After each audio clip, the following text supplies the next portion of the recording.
আসসালামু আলাইকুম। Data entry টিউটোরিয়ালে আপনাদের সবাইকে স্বাগতম। ডাটা এন্ট্রির লাইভ প্রজেক্ট দেখানোর পরে আপনারা অনেকেই আমাকে রিকোয়েস্ট করেছেন যে ডাটা এন্ট্রি নিয়ে একটা টিউটোরিয়াল বানাতে। সো এই টিউটোরিয়ালে আপনারা জানতে পারবেন ডাটা ক্লিনিং থেকে শুরু করে ডাটা ফরম্যাটিং এবং ওয়েব রিসার্চ থেকে শুরু করে আমরা কিভাবে ফাইবারে ডাটা এন্ট্রি সার্ভিস প্রোভাইড করি এবং ডাটা এন্ট্রির A to Z আমরা এই টিউটোরিয়ালের মাধ্যমে জানার চেষ্টা করব। সো যারা নতুন ভিডিওটা দেখছেন আমি তাদের রিকোয়েস্ট করব চ্যানেলটাকে সাবস্ক্রাইব করে রাখতে, যাতে আপনারা এই ধরনের ইনফরমেশনগুলো মিস না করেন। তো চলুন আজকে ডাটা এন্ট্রি টিউটোরিয়ালের প্রথম ভিডিও শুরু করা যাক।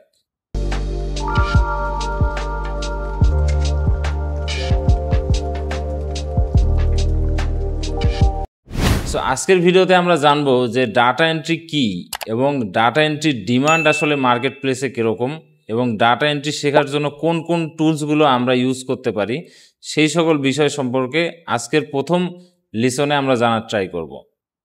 সো চলুন প্রথমেই শুরু করা যাক যে ডাটা এন্ট্রি আসলে কী। ডাটা এন্ট্রি মানে হলো বিভিন্ন সোর্স থেকে তথ্য সংগ্রহ করে সেটাকে সঠিকভাবে কম্পিউটার বা ডাটাবেজে এন্ট্রি করা।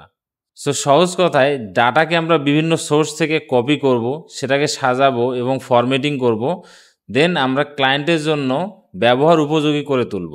সো এখন যদি আমরা আসি যে ডাটা এন্ট্রি কাজের আসলে কীরকম ডিমান্ড, তাহলে আমরা দেখব যে আমরা যদি ফাইবারে ডাটা এন্ট্রি লিখে সার্চ করি তাহলে আমরা দেখব যে আসলে ডাটা এন্ট্রি কাজের কীরকম ডিমান্ড রয়েছে।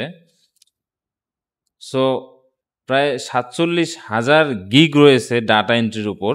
সো ডাটা এন্ট্রি কাজটা মূলত সব ধরনের কোম্পানি এবং সব ধরনের ক্লায়েন্টেরই আসলে প্রয়োজন হয়, কারণ ডাটা এমন একটা জিনিস যেটা সবাইকে ম্যানেজ করতে হয়। সো এবং এই কাজটার ডিমান্ড আগামী সবসময় থাকবে, কারণ ডাটা এমন একটা জিনিস যেটা সবসময় আপডেট হচ্ছে, সবসময় সেটাকে ম্যানেজ করতে হচ্ছে, সবসময় সেটাকে ফরম্যাটিং করতে হচ্ছে। ক্লায়েন্ট যখন মার্কেটিং করে তখন তার ডাটার প্রয়োজন হয়, কারণ সেই ডাটার উপর বেস করেই তারা আসলে মার্কেটিং প্ল্যান বা মার্কেটিং স্ট্র্যাটেজিগুলো সাজায়। সো ডাটা এন্ট্রি সার্ভিসের ডিমান্ড সবসময় থাকবে। সো আমরা যদি আপওয়ার্কে খেয়াল করি তাহলে জব সেকশনে যদি ডাটা এন্ট্রি লিখে সার্চ করি তাহলে আমরা দেখব যে ডাটা এন্ট্রি কাজের জন্য অনেক অনেক জব প্রতিনিয়ত পোস্ট হচ্ছে আপওয়ার্কে। এখানে আপনারা দেখতে পাচ্ছেন যে 26 মিনিট আগে, 22 মিনিট আগে, 10 মিনিট আগে, 9 মিনিট আগে এবং 6 মিনিট আগে সব সময় প্রতিনিয়ত এখানে ডাটা এন্ট্রি কাজের জন্য পোস্ট হচ্ছে।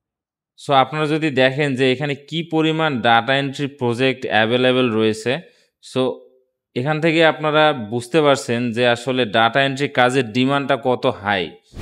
সো যারা নতুন ফ্রিল্যান্সার তাদেরকে আমি রিকমেন্ড করব যে ডাটা এন্ট্রি শিখে আপনারা ফ্রিল্যান্সিং ক্যারিয়ার শুরু করতে পারেন, কারণ এই স্কিলটা শিখতে হয়তো আপনাদের সর্বোচ্চ 1 সপ্তাহ থেকে 10 দিন লাগতে পারে এবং এই স্কিলটা আপনারা সব ধরনের ক্লায়েন্টকে প্রোভাইড করতে পারেন, কারণ সব ক্লায়েন্টেরই আসলে তার নিজস্ব ডাটাকে ম্যানেজ করার জন্য একজন অ্যাসিস্ট্যান্টের দরকার পড়ে। সো আপনারা যে কোনো ক্লায়েন্টকে ডাটা এন্ট্রি সার্ভিসের অফার করতে পারেন।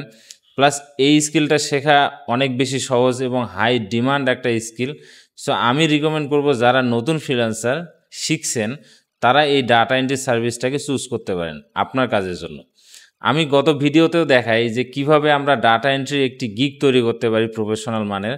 আপনারা ওই ভিডিওটা দেখে আপনাদের ডাটা এন্ট্রি গিগ চালু করতে পারেন ফাইবারে, এবং আপনারা এখন টিউটোরিয়াল দেখার মাধ্যমে আপনারা আপনাদের স্কিলটাকে আরও বেশি আপগ্রেড করে নিতে পারেন এবং ক্লায়েন্টকে সার্ভিস দেওয়া শুরু করতে পারেন।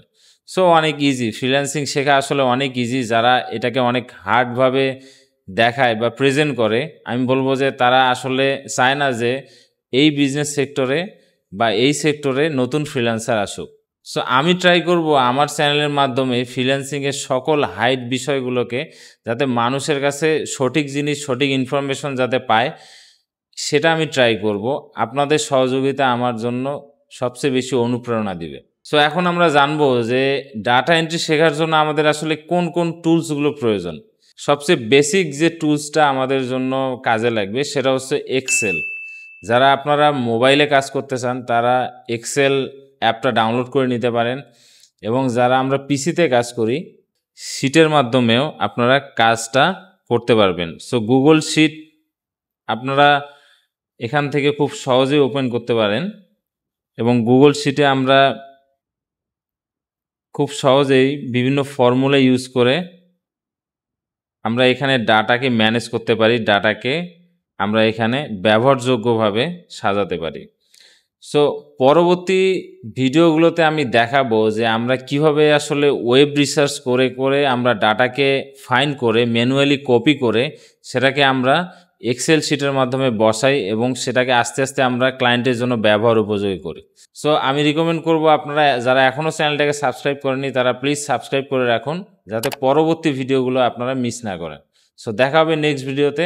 আসসালামু আলাইকুম।